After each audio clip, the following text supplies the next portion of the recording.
तो चलिए बच्चों, हम लोग पढ़ रहे थे डेटर्मिनेंट ऑफ डिमांड। और डेटर्मिनेंट ऑफ डिमांड के अंदर मैंने आप लोगों को बता दिया था कि प्राइस ऑफ ओन कमोडिटी, इसके बारे में मैंने आपको बता दिया था। और इसी के साथ साथ फिर मैंने आपको एक्सप्लेनेशन भी दे दिया था price of related goods. Second number का डेटर्मिनेंट होता है प्राइस ऑफ रिलेटेड गुड्स, उसका एक्सप्लेनेशन अपन ने पढ़ लिया था। और उसके बाद आपको बताया था कि सब्स्टिट्यूट गुड्स क्या होते हैं और कॉम्प्लीमेंट्री गुड्स क्या होते हैं। तो आज बच्चों में क्या काम करना है कि सब्स्टिट्यूट गुड्स, कॉम्प्लीमेंट्री गुड्स और प्राइस ऑफ रिलेटेड गुड किस तरीके से ये हमारे डिटर्मिनेंट होते हैं, तो इसके बारे में अपन एक प्रॉपरली सारी चीज़ें लिख लेते हैं। तो चलिए लिखना स्टार्ट करो। Price of related goods, price of related goods. अब लिखें बच्चों,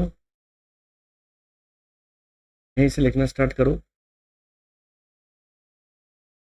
ठीक है। में लिखें अब आप, related goods are those goods. Related goods, जो बात अपन ने पढ़ी थी वही सारी बातें मैंने आपको यहाँ पर लिखवानी है। तो लिखते चले जाएं, रिलेटेड गुड्स। पहले तो अपन मीनिंग लिख रहे हैं किसका, रिलेटेड गुड्स का।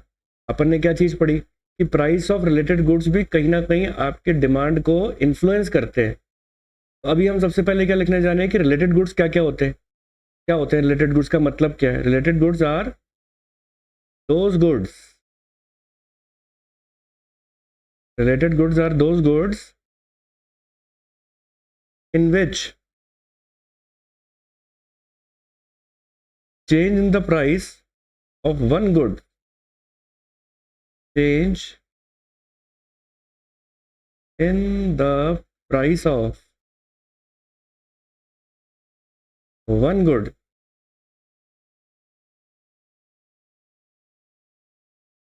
say x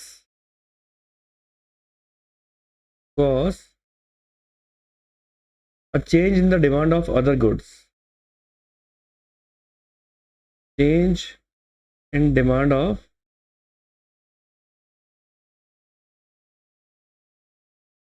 other good say y। आगे लिखें, demand for a given commodity, demand for a given commodity is also affected by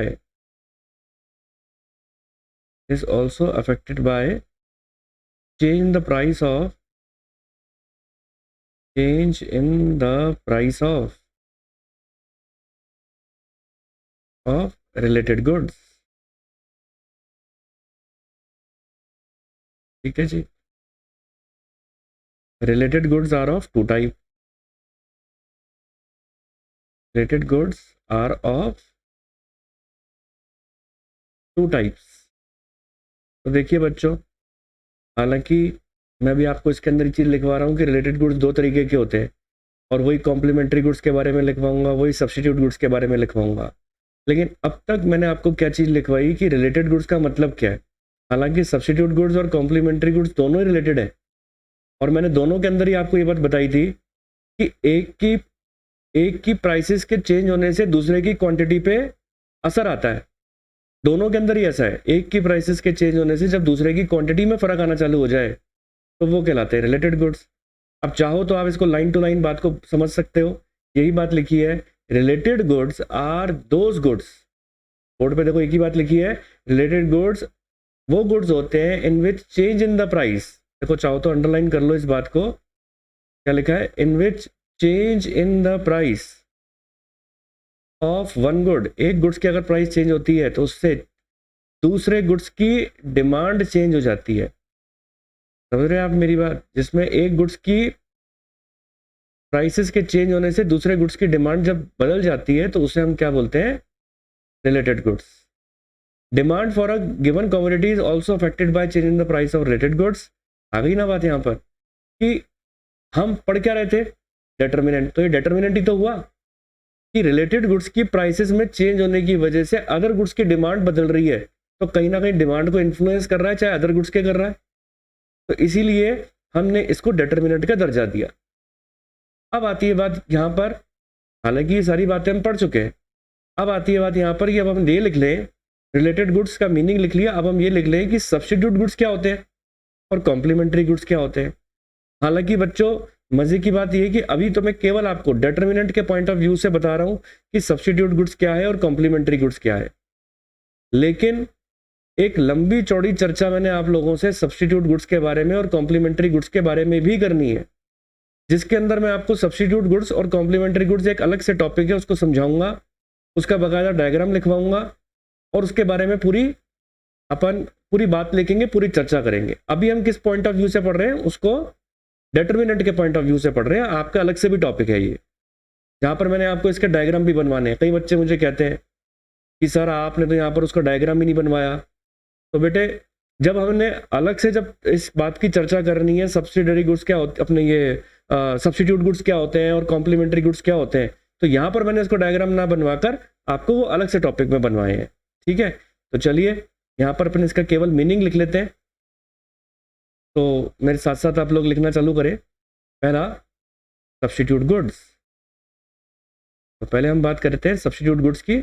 और मैंने आपको सब्स्टिट्यूट गुड्स का वैसे तो ऑरली मीनिंग समझा चुका था कि जैसे टी एंड कॉफ़ी की एक के अगेंस्ट में जब आप दूसरा यूज़ कर लेते हैं तो वो सब्स्टिट्यूट गुड्स कहलाता है।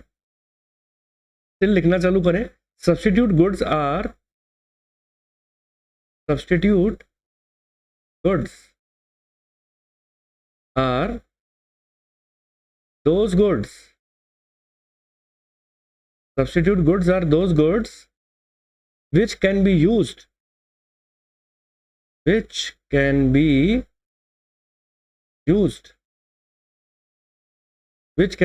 in the place of one another, which can be used in the place of one another for satisfaction of a particular want, for satisfaction of particular want। ठीक है बच्चों, एक पर्टिकुलर वांट को satisfy करने के लिए, जैसे अब आपको ऑब्वियस सी बात है आपको हॉट ड्रिंक पीना है, अब उसको सेटिस्फाई करने के लिए टी नहीं है तो आपने कॉफ़ी से काम चला लिया, तो इसलिए मैंने यहाँ पे लिखवाया which can be use in the place of one another. ठीक है ना, तो अब देखिए आगे एग्जाम्पल के तौर पे लिख दीजिए यहाँ पर like T and coffee, like T and coffee. ठीक है, अब देखिए बच्चों ये सब चीज़ें मैं लिखवा इसलिए रहा हूँ, कई बार बच्चे कहते हैं कि सर समझ में तो सब आ गया लेकिन एग्जाम में एक्सप्लेनेशन कैसे देंगे, तो इसके लिए मैं आपको डिटेल्ड लिखवा रहा हूँ कि आपको एग्जाम में भी एक्सप्लेनेशन ऐसे ही देना है।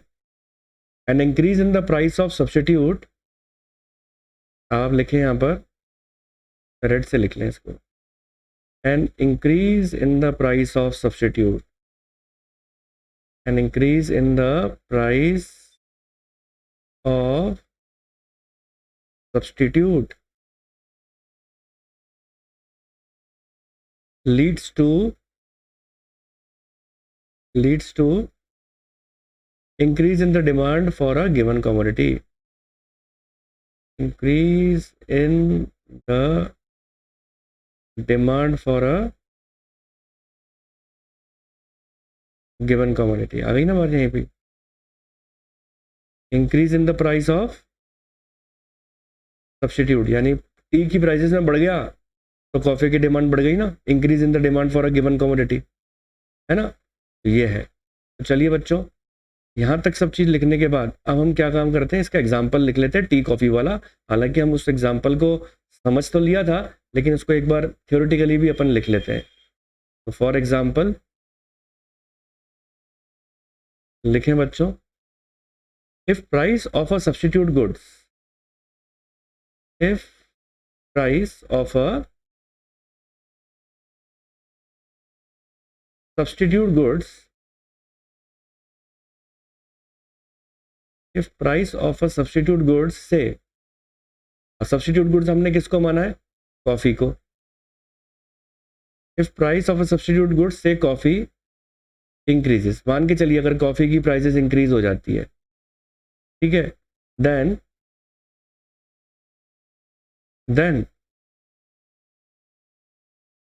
Demand for a given commodity, then demand for a given commodity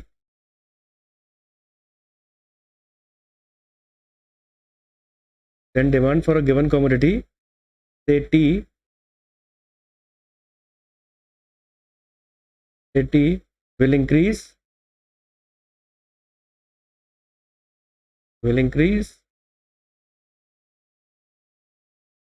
as tea will become relatively cheaper। अब देखिए इसको डायग्राम से और समझ लो, क्या बोला मैंने, सब्स्टिट्यूट गुड्स क्या है, सब्स्टिट्यूट तो है कॉफ़ी, और आपकी मेन कमोडिटी गिवन कमोडिटी क्या है, गिवन कमोडिटी है टी। अब सब्स्टिट्यूट गुड्स यानी कॉफ़ी की अगर प्राइसेस बढ़ गई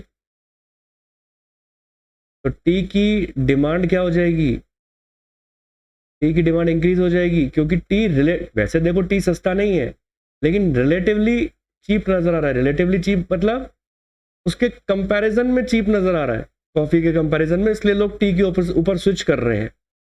तो ऑब्वियस सी बात है कि कॉफ़ी की डिमांड ने टी की प्राइसेस को इन्फ्लुएंस कर दिया कहीं ना कहीं। बस बच्चों यही तो बात आपको समझानी थी इसके अंदर। अब आती देखो बच्चों बात,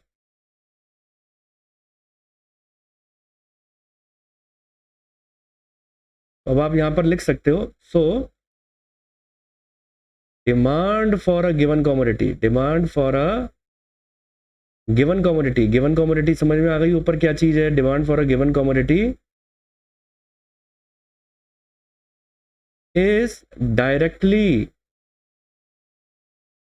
अफेक्टेड। जब दोनों एरो एक ही दिशा में जाएं उसको क्या बोलते हैं, directly affected.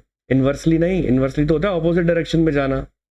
Directly affected by change in price of substitute goods, change in price of substitute goods. ये था बच्चों सब्स्टिट्यूट गुड्स का एक्सप्लेनेशन। उम्मीद करता हूं ये पूरा एक्सप्लेनेशन आप सभी बच्चों को अच्छी तरीके से समझ में आ गया होगा। तो चलिए बच्चों, अब यहाँ तक लिखने के बाद अब हम क्या बात करने वाले हैं, अब हम बात करेंगे कॉम्प्लीमेंट्री गुड्स की। तो चलिए बच्चों लिखते हैं कॉम्प्लीमेंट्री गुड्स क्या चीज़ होती है। हालांकि कॉम्प्लीमेंट्री गुड्स के बारे में आप सब चीज़ समझ चुके हो पहले, कि जो एक के बगैर जिसमें दूसरे का काम ना चले तो वो कॉम्प्लीमेंट्री गुड्स कहलाता है। ठीक है, लिखो, हेडिंग डालो कॉम्प्लीमेंट्री गुड्स,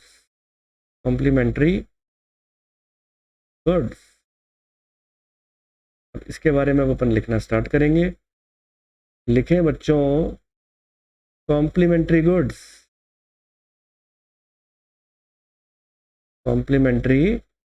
गुड्स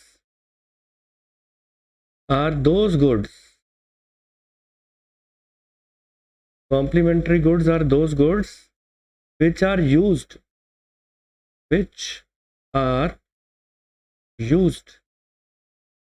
together, यानी एक साथ यूज होते हैं। अब सब्स्टिट्यूट गुड्स के अंदर तो क्या था, टी, कॉफ़ी महंगी हो गई तो टी यूज़ कर ली, टी महंगी हो गई तो कॉफ़ी यूज़ कर ली। टी और कॉफ़ी एक साथ थोड़ी ना पियेंगे। तो सब्स्टिट्यूट गुड्स के अंदर तो एक नहीं तो दूसरा, लेकिन कॉम्प्लीमेंट्री गुड्स के अंदर क्या होता है, एक नहीं तो दूसरा भी नहीं। अब जैसे देखो, अब ऑब्वियस सी बात है, अब जैसे कार और पेट्रोल को ले लो, पेट्रोल अगर महंगा हो जाएगा तो कार का क्या करेंगे, बेकार है कार तो इसीलिए एक अगर महंगा हो गया तो दूसरे की डिमांड घट जाती है यहाँ पर। तो चलो लिख लेते हैं complementary goods are those goods which are used together, ठीक है, which are used together to satisfy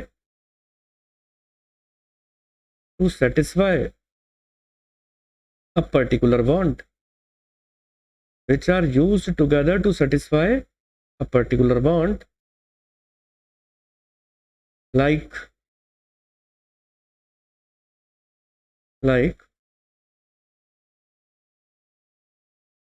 आएगा इसके अंदर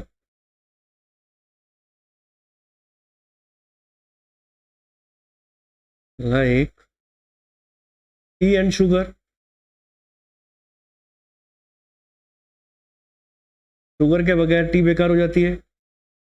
चलिए इसको लिख लेते हैं, रेड से लिख दो, जो की पॉइंट है उसको आप रेड से लिख लो। An increase in the price of complementary, an increase in the price of complementary goods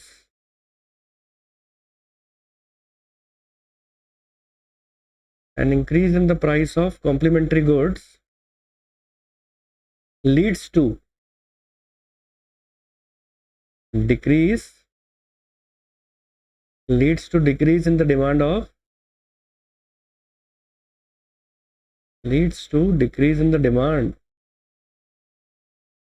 for a given commodity,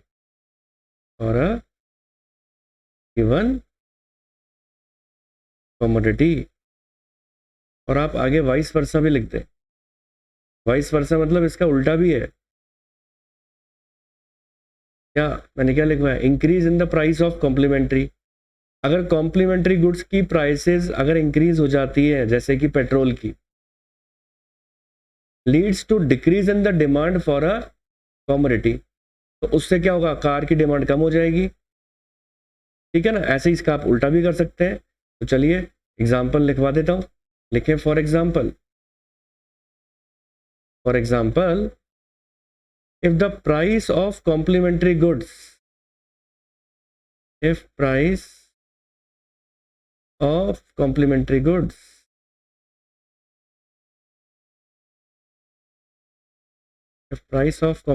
goods say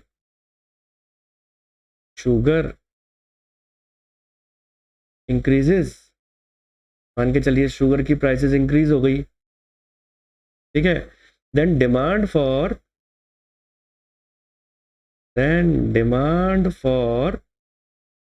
a given commodity, तो देखो हमने कॉम्प्लीमेंट्री गुड्स किसको माना? यहाँ पर शुगर को। और गिवन कमोडिटी किसको माना? से टी। पहले भी हमने टी को ही माना था given commodity. Will fall as it will be relatively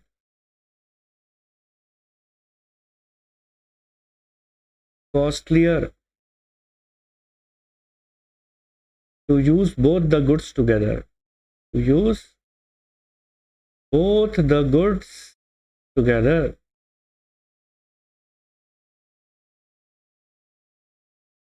ठीक है। तो demand for a given commodity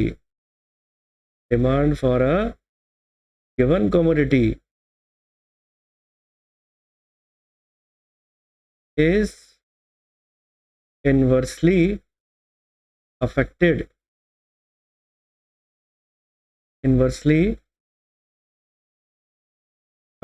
by change in price of complementary goods। अब देखिए फिर से इस बात को डायग्राम से भी समझ लो। छोटा सा डायग्राम बना के समझा देता हूँ आप लोगों को। क्या बना लेते हैं डायग्राम। तो देखिए बच्चों, क्या बात समझी हमने अभी तक? हमारा जो गिवन कमोडिटी है वो है टी। गिवन कमोडिटी है हमारी टी। जो लिखवाया है उसी को डायग्राम से बता रहा हूँ।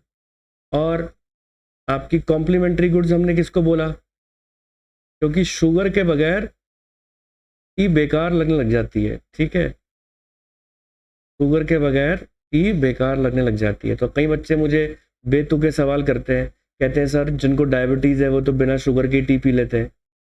बच्चों यहाँ पर जो बातें होती है ना वो एक जर्नल टेंडेंसी की होती है, एक्सेप्शनल टेंडेंसी की बातें नहीं होती हैं।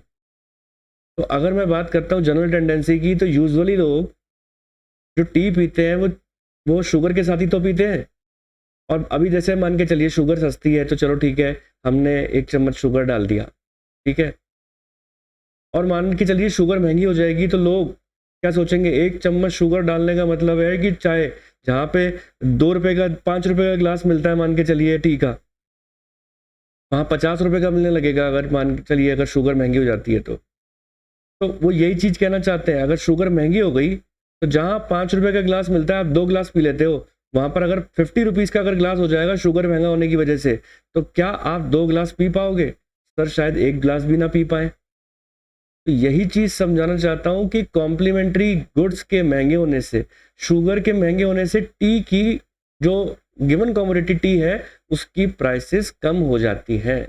यही लिखा है, if price of a complementary goods से sugar increases then demand for a given commodity से टी विल फॉल। क्योंकि टी की कह रहे हैं यहाँ पर डिमांड फॉल क्यों हो जाएगी, बिकॉज रिलेटिवली वो कॉस्टलियर हो जाएगी, क्योंकि शुगर के साथ ही तो आप टी को यूज करोगे, शुगर महंगी तो अल्टीमेटली टी भी महंगी लगने लगेगी हमें। तो ये चीज है इसके अंदर जो हमें समझ के चलना है। तो यहां हमने क्या चीज देखी कि कॉम्प्लीमेंट्री गुड्स के प्राइसेस की चेंज होने की वजह से कहीं ना कहीं हमारे गिवन कमोडिटी की जो डिमांड है वो इन्फ्लुएंस हो रही है। तो हमें इन चीजों का ध्यान देते हुए चलना है। हालांकि मैंने आगे जाके इसके मैं फिर कह रहा हूँ डायग्राम बनवाने हैं सब्स्टिट्यूट और कॉम्प्लीमेंट्री गुड्स के, तो उसमें वरी होने वाली कोई बात नहीं है। तो उम्मीद करता हूं बच्चों कि हमने अब तक डिटरमिनेंट के जो प्राइस ऑफ ओन कमोडिटी पढ़ा वो आपको समझ में आ गया, प्राइस ऑफ रिलेटेड गुड्स जो पढ़ा वो आपको समझ में आ गया, और प्राइस ऑफ रिलेटेड गुड्स के अंदर दोनों पहलुओं से हमने बात समझ ली, रिलेटेड गुड्स के पहलू से भी और कॉम्प्लीमेंट्री गुड्स के पहलू से भी। तो उम्मीद करता हूं यहां तक की बात अच्छी तरह क्लियर हो गई होगी। तो इनकम ऑफ द कंज्यूमर जो है वो भी आपके डिमांड को इन्फ्लुएंस करती है। तो बच्चे कहते हैं सर एक बार फिर बताओ सर किस तरीके से इनकम इन्फ्लुएंस करती है। मैंने कहा जितनी इनकम बढ़ेगी उतनी डिमांड भी बढ़ेगी। अब आप अपने पापा को देखो, पापा की अगर इनकम है 50,000 पर मंथ, तो पापा आपको एक ड्रेस दिलवाएंगे। मान के चलो पापा का इंक्रीमेंट मिल गया, पापा की इनकम हो गई 70,000 पर मंथ, तो अब आप पापा को बोलोगे पापा इनकम भी अब हो गई, अब तो ज़्यादा दिला दो, तो पापा भी अपने खर्चे बढ़ा देंगे। आप अपने ऊपर ही ले लो, आप पर्सनली मान के चलिए कमाते हैं, आपकी अगर 20,000 पर मंथ की इनकम है तो आप एक ड्रेस लाएंगे।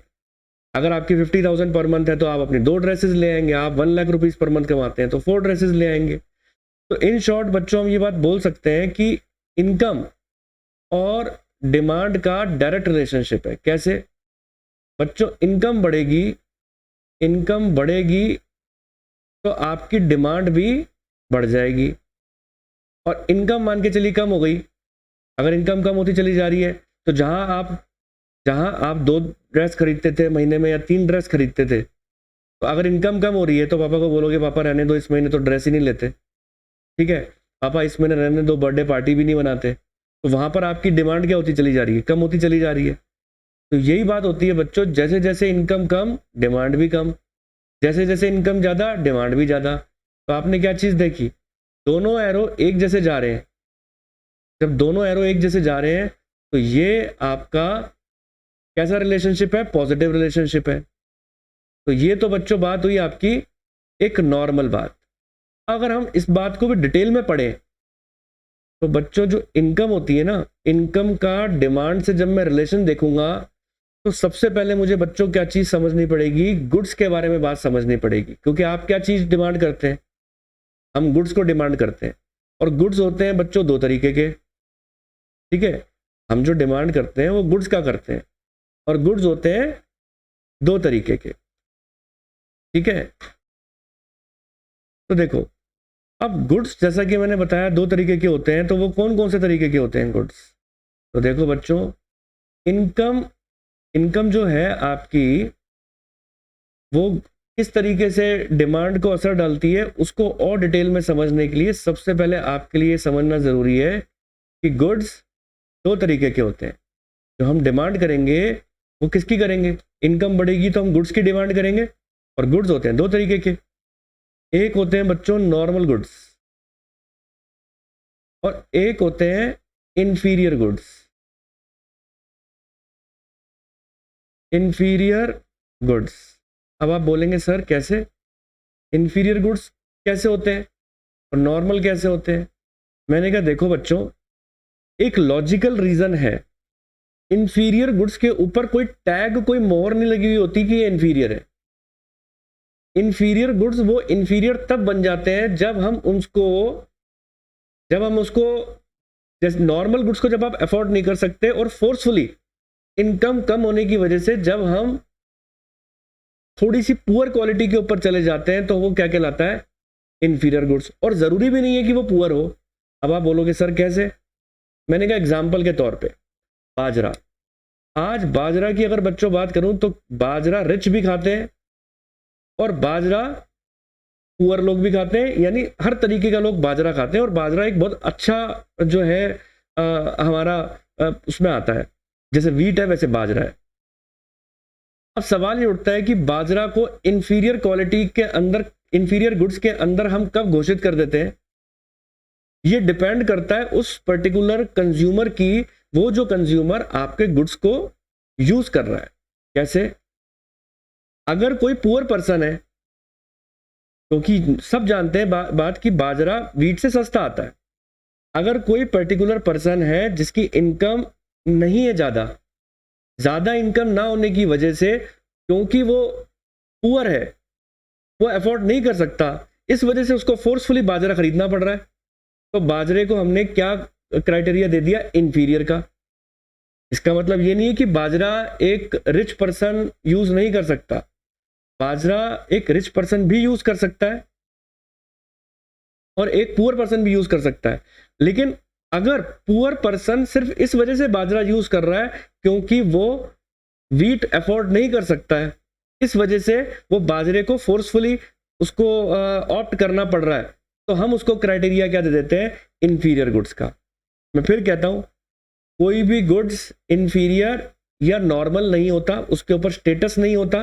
वो डिपेंड करता है उसके यूजर के ऊपर, उसके कंज्यूमर के ऊपर। कंज्यूमर अगर फोर्सफुली उसको यूज करने के लिए बाध्य हो रहा है क्योंकि उसके पास इनकम नहीं है, तो वो करना पड़ेगा उसको। एग्जाम्पल के तौर पे मान के चलिए, आप राइसेस हैं, वो बहुत क्वालिटीज के आते हैं, बहुत तरीके की राइसेस आते हैं, ठीक है? बासमती राइस आते हैं। अब ऑब्वियस सी बात है, बासमती राइस मैंने बोला नॉर्मल गुड्स है, रिच भी यूज कर रहा है और पुअर भी यूज कर रहा है, दोनों यूज कर रहे हैं। मान के चलिए अगर पुअर जो है, अब पुअर के पास पैसे नहीं है, उस वजह से क्या कहते हैं, उसको बासमती राइस छोड़ करके, वैसे तो वो बासमती खाता है लेकिन उसको बासमती छोड़ना पड़ रहा है और एक चीप क्वालिटी के ऊपर, सस्ती क्वालिटी के गुड्स के ऊपर, राइस के ऊपर जाना पड़ रहा है, तो वो सस्ती क्वालिटी के जो राइसेस होंगे वो इंफीरियर बन जाएंगे। तो इंफीरियर गुड्स या नॉर्मल गुड्स का जो क्राइटेरिया है वो यूजर की इनकम के ऊपर डिपेंड करता है। तो देखो बच्चों, अगर किसी भी कोई भी पर्सन है, अब मैं डायग्राम बना के पहले बात को समझाता हूं, फिर इसके बारे में लिखवाऊंगा। अब मान के चलिए कोई भी पर्सन है, ये पर्टिकुलर पर्सन, ये पर्सन है, अगर इसकी इनकम बढ़ रही है, इसकी इनकम बढ़ रही है, तो ये नॉर्मल गुड्स को और खरीदेगा। ये नॉर्मल गुड्स है, ये गुड्स की डिमांड बढ़ा देगा, ठीक है?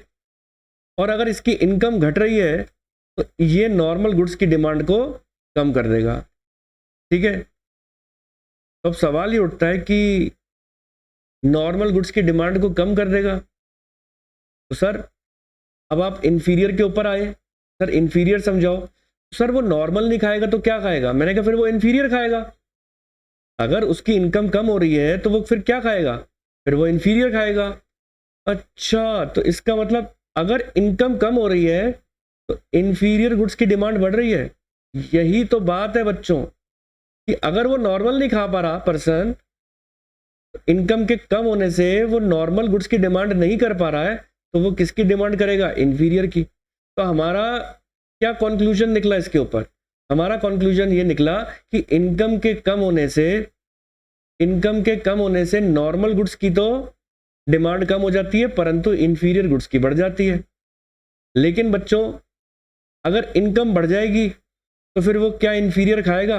नहीं, फिर वो इंफीरियर गुड्स नहीं खाएगा, ठीक है। फिर तो वो नॉर्मल गुड्स खाना चालू करेगा, क्योंकि उसकी इनकम बढ़ गई है। तो वो क्यों खाएगा बाजरा?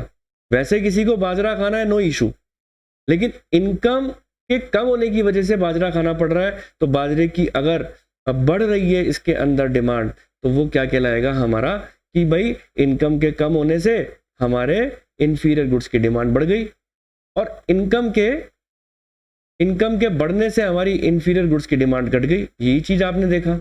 और नॉर्मल गुड्स में उल्टा केस हो गया, इनकम के कम होने से नॉर्मल गुड्स की डिमांड घट गई और इनकम के बढ़ने से नॉर्मल गुड्स की डिमांड बढ़ गई। तो यानी यहां तो हो गया बच्चों इसका पॉजिटिव रिलेशनशिप, एक ही जगह एरो जा रहा है, पॉजिटिव रिलेशन। कल को मान लो कोई आपसे इनकम के बारे में पूछे कि इनकम किस तरीके से डिटर्मिनेंट है तो बच्चों यही चीज तो बतानी है आपको कि इनकम को बताने के लिए पहले आपको नॉर्मल गुड्स को और इंफीरियर गुड्स को एक्सप्लेनेशन देनी पड़ेगी, और फिर उसके बाद हम ये बताएंगे कि नॉर्मल गुड्स के केस के अंदर तो इनकम के बढ़ने से डिमांड बढ़ रही है, इनकम के घटने से डिमांड घट रही है, लेकिन अगर वही इंफीरियर गुड्स है तो इनकम के बढ़ने से इंफीरियर गुड्स की डिमांड घट जाती है और इनकम के घटने से बढ़ जाती है। तो यहाँ पर इनवर्स रिलेशनशिप है, inverse relationship.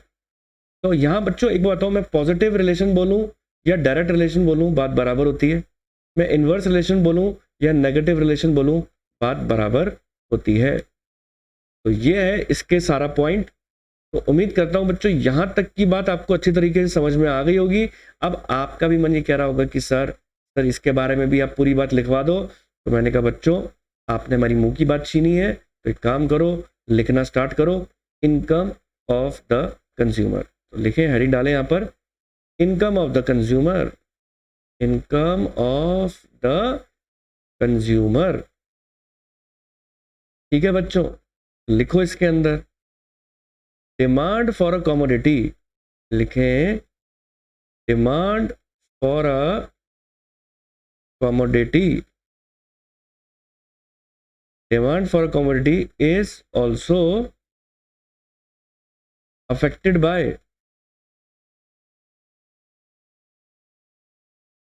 by income of the consumer, income of the consumer. However, the effect of change in income, however, the effect of change in income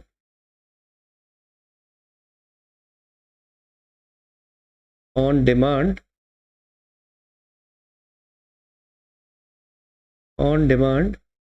depends on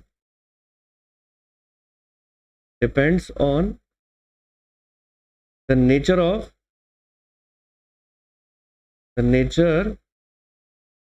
of commodity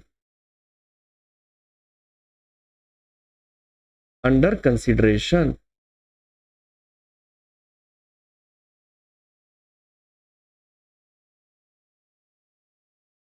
First,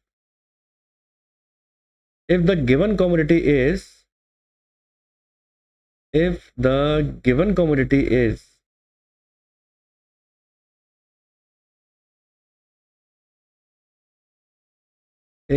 normal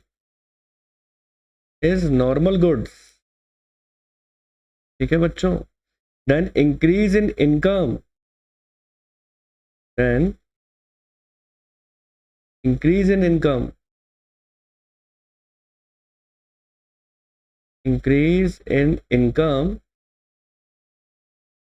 leads to rise in demand.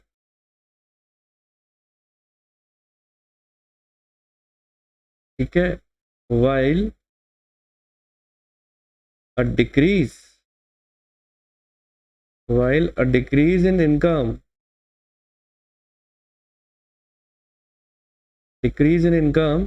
reduces the demand, reduces the demand। ठीक है बच्चों, अब देखो इसके बाद दूसरा number का point लिख लो आगे। तो यहां पे लिखें second point, if the given commodity, if the given commodity is an inferior, if the given commodity is an inferior goods, ठीक है, then an increase in income, then an increase in income reduces the demand, while a decrease in income, decrease in income leads to rise in demand। अब आप एक बात बताओ, अगर किसी भी पर्सन की इनकम बढ़ रही है तो वो क्रीम मिल्क पीता है, ठीक है, तो वो क्रीम मिल्क का प्रोडक्शन अपना कंटिन्यू रखेगा। अगर उसकी इनकम घट जाएगी तो वो टोन्ड मिल्क चालू कर देगा पीना। तो टोन्ड मिल्क क्या होता है, जो जिसमें क्रीम बिल्कुल नहीं होती, क्रीम हटी हुई होती है और वो सस्ता भी होता है। ठीक है, तो यही एग्जांपल मैं लेने वाला हूं। देखो यहां पर तो लिखें फॉर एग्जांपल, लिखें for example suppose, suppose income of a consumer, suppose income of a consumer increases as a result,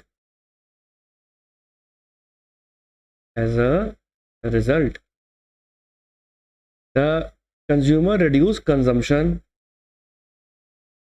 as a result the consumer reduces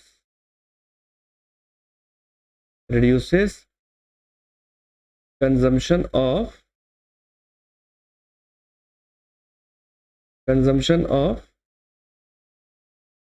toned milk, toned मतलब विदाउट क्रीम, ठीक है, and increase the consumption of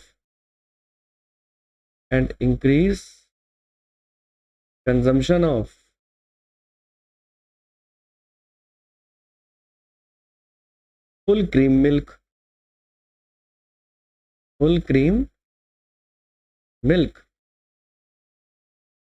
ठीक है। in this case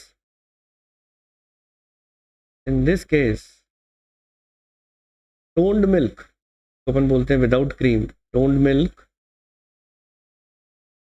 is an inferior. इस case के अंदर toned milk क्या हो जाएगा, इंफीरियर हो जाएगा, inferior goods for the consumer उस पर्टिकुलर कंज्यूमर के लिए, क्योंकि उसकी इनकम कम हो गई थी, इस वजह से उसको क्या कहते हैं, ये मिल्क लेना पड़ा। ठीक है, और देखें इसके आगे, and full cream milk is normal goods, and full cream milk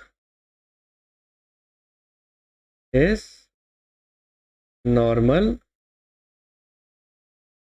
goods. ठीक है जी,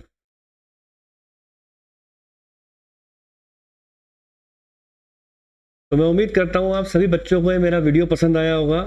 आप सब बच्चों को मेरा वीडियो पसंद आया, आप मेरे वीडियो को लाइक करें, सब्सक्राइब करें, शेयर करें और ज़्यादा से ज़्यादा अपने फ्रेंड सर्कल से मेरे वीडियो को शेयर करें। Thank you so much.